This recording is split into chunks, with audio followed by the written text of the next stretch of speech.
Sa puntong ito, nasa linya na ho ng ating komunikasyon, walang iba si Attorney Nery Colmenares, isa hong human rights lawyer at ang tumatayong Council for Drug War Victim.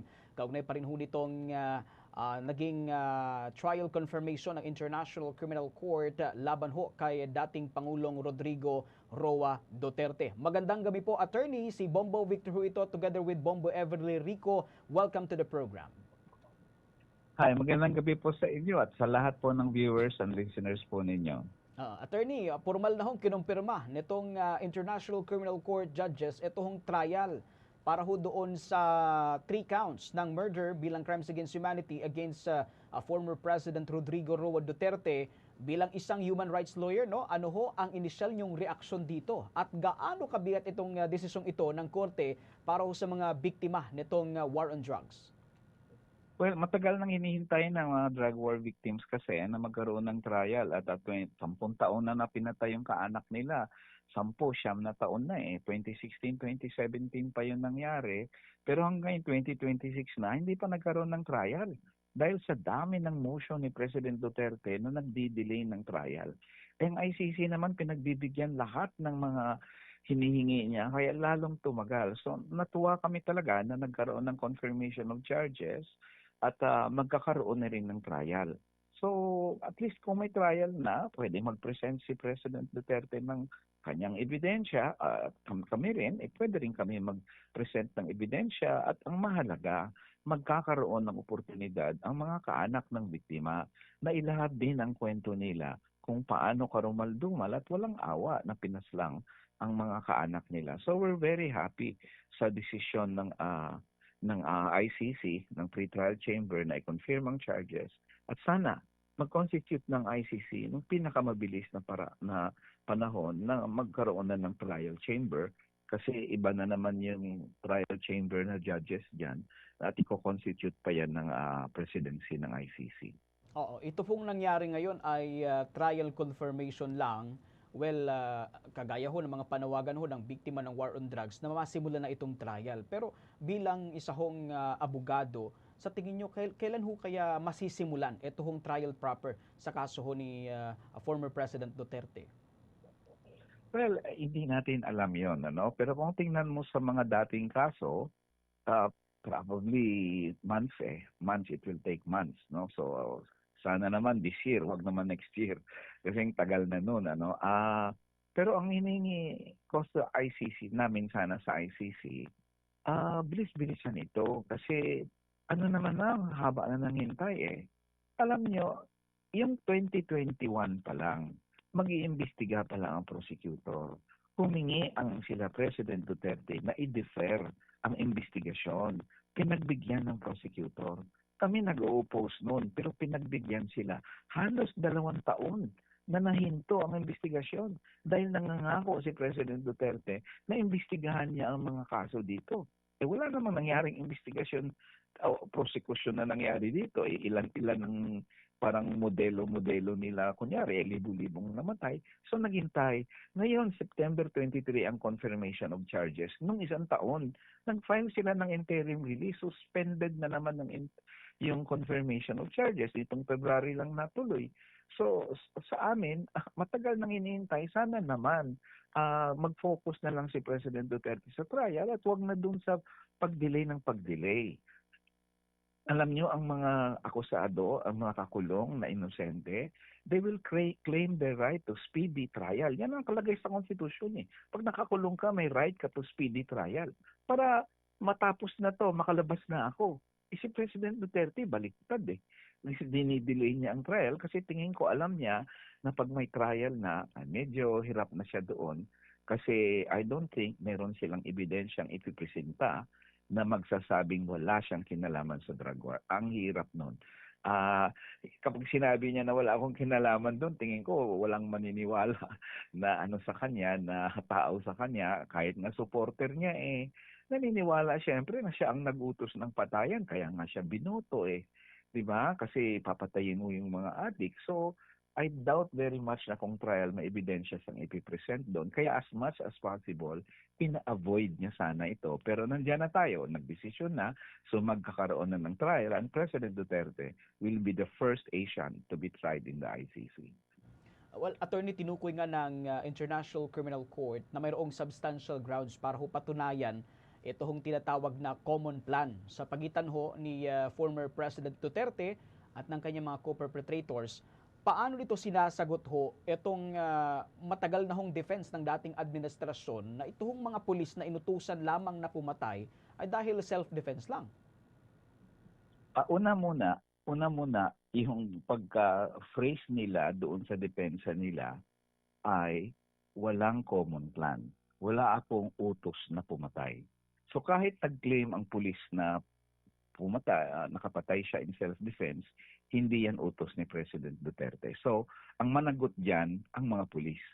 Kung pakinggan mo yung depensa niya doon, sabi niya, walang common plan, wala akong utos, yung mga patayan na yon, gawa lang yun ng mga pulis. So nilaglag niya mga pulis niya. Iyon ang unang punto diyan sa depensa nilang ganyan. Pangalawa, imposibleng maniwala ang korte na hindi niya inutos yun at yung libo-libong patay ay gawa-gawa ng individual na mga pulis na hindi nanggaling sa taas, na walang utos. That is really impossible. Parang sinong maniwala na ang mga libo-libong pulis nagising ng masama ngayong umaga, nung gabi pumatay ng tao out of his or her own discretion. Yun ang term doon sa confirmation of charges. Sabi ni President Duterte, discretion niya ng pulis. Siya ang nag-decide na pumatay. Hindi ko inutos yan. Di ba? So, imposible yon na parang sabihin niyan, ito gawa-gawa ng individual policemen. Di ba? So, tingin ko na sa kanila, i-establish na walang common plan kasi President Duterte publicly said, ordered the killing. Nagkaroon siya ng Oplan double barrel, nagkaroon ng doon na in-neutralize ang mga addicts, nagkaroon siya ng utos na patayin yung mga yon, in-encourage niya ang patayan by saying sa mga pulis, o gawin nyo yan, ako bahala sa inyo, i-amnesty ko kayo, i-pardon nyo kayo. And worse, may testigo mismo in the name of Colonel Garma na nagsabi na not only did he order the killing, but he also funded the killing. So, may pondo may reward galing sa kanya. So, that is the evidence we'll present. I do not know ang anong ebidensyang isasubmit ng depensa sa trial para sabihin wala akong kinalaman doon. Pati sabi ko nga, pati supporter ni President Duterte, naniniwalang may kinalaman siya doon. Sabi ko nga, kaya nga nila binoto yan Kasi nag-utos siya na patayin ang mga adik. O di, sa amin ang problema actually dyan, ang tanong actually dyan sa depensa, paano niyo sawatain yung ebidensya na inutos mo yan at may common plan yan at hindi yan gawa-gawa ng ilang individual na pulis. At ang masama, pinaka-last point, sa mga pulis, tingnan nyo yan. Nung inuutos niya yan, sabi niya, ako bahala sa inyo, magpapakulong ako para sa inyo. Ngayon nakalagay, alangan siya at nilaglag niya kayo. Kaya siguro next time na may ganong klaseng presidente na mag-utos sa inyo, sabihin nyo na, prangka, pasensya po, hindi ko po masunod yung illegal order. Kasi ang nangyari dito kay President Duterte is an example kung saan ka pupulutin pag sumunod ka sa isang presidente sa mga illegal orders niya. Attorney, may katanungan rin ng aking katandem dito si Bombo Ever. Bombo Ever? Alright. Attorney, ngayon po na-confirm na po yung crimes against humanity charges against the former president. Meron po bang mga panibago po na mga lumantad na mga complainants na biktima o pamilya din po ng extrajudicial killings? Well, mangyayari yan after the confirmation of charges. Kasi noong hindi pa na-desisyonan yung jurisdiction kahapon, siyempre hindi pa muna bumubukas yon. Ngayong na-confirm ng charges at siguradong may trial na, magbubukas na yon. Kaya nananawagan kami sa lahat ng biktima, na libo-libong biktima. Siguro panahon na para ipaglaban natin ang hustisya para sa mga kaanak nating pinatay. para naman magkaroon ng kumbaga justice doon sa ginawa sa kanila. So sana lumabas kayo, magpalista kayo, either pumunta kayo sa ICC website to register or through mga katulad naming mga abogado o mga human rights groups katulad ng Rise Up for Life ng simbahan ng NCCP, pwede kayong doon, magpatulong kung paano kayo mag-register. Pero bubuksan na yan and we're hoping na marami ang mga biktima na ipaglaban naman ang karumal-dumal na ginawa sa kanilang mga kaanak. Alright. So probably yung inyo pong pagtaya po, attorney, ilan po kaya yung inaasahan po natin na dudulog pa para malitis na rin yung kanila pong matagal na kumbaga na pigilan sila na maghabla ng kaso kasi dahil na rin sa takot at sa tingin nila ay hindi uusad. Pero ngayon umuusad na po yung kaso. Sa tingin niyo po, ilan pa po yung inaasahan pa po nating complainants? So sa ngayon, 539 ang nakaregister na. We're hoping libo kasi libo ang pinatay libo ang pinatay, so sana naman 1,000 din, at least thousands yung lalabas sana. Pero syempre hindi natin alam. Tama ka, Ever, baka inisip nila dati, hindi ko naman sigurado yun ngayon sigurado na, may jurisdiction na, confirm na ang charges, may trial na, siguro naman panahon na para lumabas sila at idulog na rin sa ICC ang hustisya para sa kanilang kaanak. So we hope, pag na-open na ulit in the coming next month malamang, pag nabuksan na yon, sana naman marami ang pupunta, lalapit, mag-register, hindi lang biktima o kaanak ng biktima, kundi sana pati witnesses din para mag-testify. Alright. Madagdag ko na lamang po, attorney, may mga epekto po ba yung mga desisyon po kamakailan lamang ng International Criminal Court sa mga nagpapatuloy po na legislative probes at investigasyon dito po sa Pilipinas patungkol po diyan sa extrajudicial killings? At magagamit po ba ang mga ebidensyang ito na naipon po ng ICC sa atin po mga lokal na korte? Sir, ang aming diyan, yung aming panawagan diyan, if you're referring to the Quadcom dati, may submit ng Quadcom sa ICC yung mga dokumentong nag-gather. Yun lang, palagi nilang sinasabi, we will not cooperate, pero tapos na yan may kaso na So, sana naman, at least i-present nila yon at sabihin lang nila, part yan ng aming trabaho. May mga constituents kami na kaanak ng biktima, o di present lang namin sa ICC. Definitely magagamit yung mga importanteng dokumento doon at mga testimonies doon sa ICC. Of course, ang nangyaring Quadcom hearings live sa internet. So I'm sure makukuha rin yon ng ICC at posible na kilatisin nila yon at ipresenta rin yon doon sa trial mismo.